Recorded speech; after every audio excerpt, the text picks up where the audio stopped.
February 2026. Iran begins allowing tankers through the Strait of Hormuz, but only if they pay in Chinese yuan or stablecoins. The U.S. responds with a naval blockade. American destroyers disable at least 2 Iranian-flagged tankers that try to breach it. And yet, the yuan payments keep flowing. They don't stop, not once. Most analysts called this a wartime tactic. They were wrong. And by the end of this, you'll understand exactly why the war didn't create this crisis. The answer is not what the headlines told you. Welcome to Chronicle Zero, where we don't wait for permission to tell the story that matters. Here's what you need to know first. The petrodollar system wasn't some immutable law of global finance. It was a deal, a specific negotiated arrangement made in 1974 between Washington and Riyadh. The terms were simple. Saudi Arabia prices all its oil exports in US dollars and reinvests the surpluses into American debt. In exchange, the United States provides military protection and security guarantees for the kingdom. That arrangement created a loop that handed Washington an extraordinary advantage.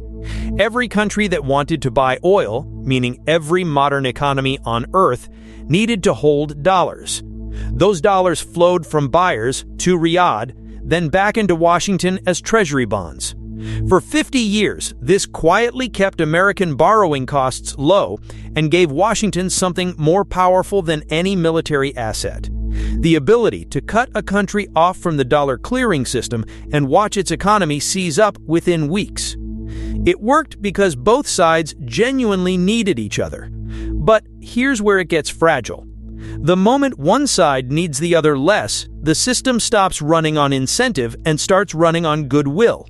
And goodwill has an expiration date nobody wants to name out loud. The first crack was quiet.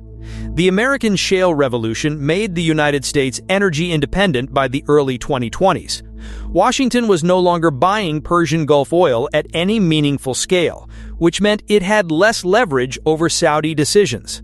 The logic of the arrangement was weakening from the American side, and Riyadh noticed. Meanwhile, Saudi oil flows were shifting fast. The kingdom was selling more than 4 times as much oil to China as to the United States. Roughly 85% of all Middle East crude exports were heading to Asia. When your biggest customer changes, your incentives change.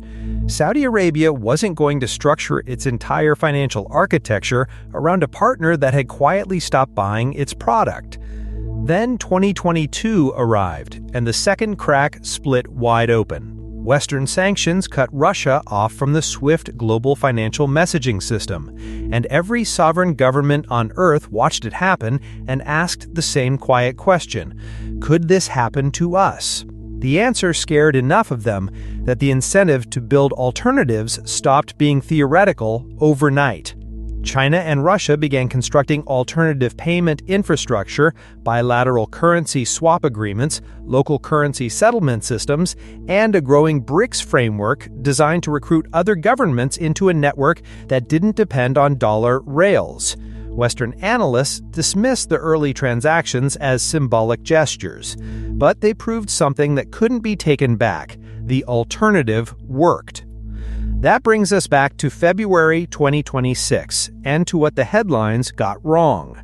Iran's move at the Strait of Hormuz wasn't just a wartime pressure tactic, it was a live demonstration. The strait handles roughly a fifth of the world's oil shipments.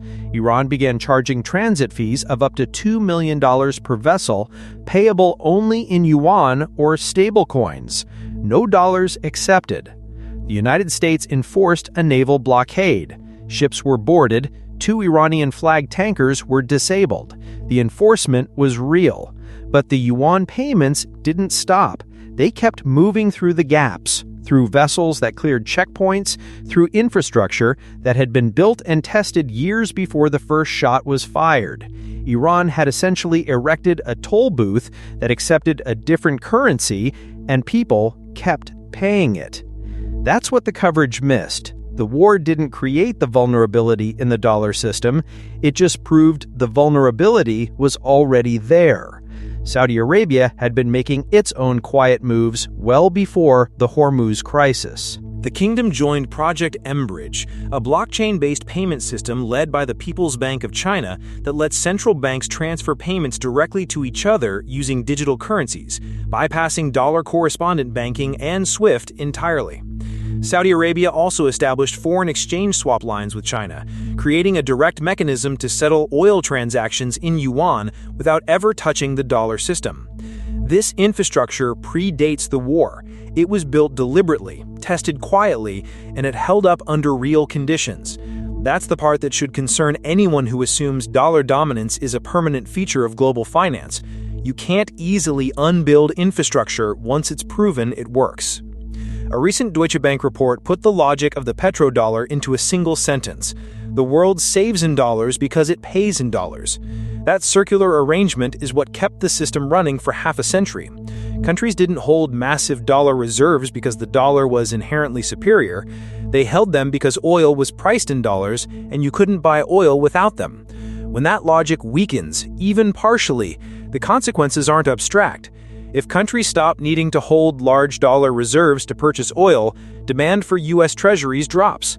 Lower demand for treasuries means higher borrowing costs. And higher borrowing costs don't stay inside a spreadsheet. They show up in your mortgage rate, your credit card APR, your government's debt service bill, which eventually lands back on you. Now you know what the headlines didn't tell you. The war with Iran didn't deal the petrodollar its first serious blow. Saudi Arabia joining Project mBridge did. Russia being cut from SWIFT did. The shale revolution quietly pulling Washington out of the Gulf oil market did.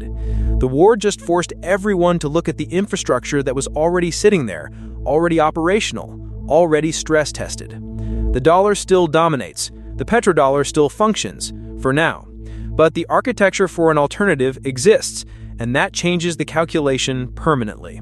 Tell us in the comments. Do you think the dollar can hold its reserve currency status through 2040? Or is this transition already irreversible? We read every response, and if you want to keep following the stories that actually explain how power moves in this world, subscribe to Chronicle 0. We don't wait for the story to be comfortable before we tell it.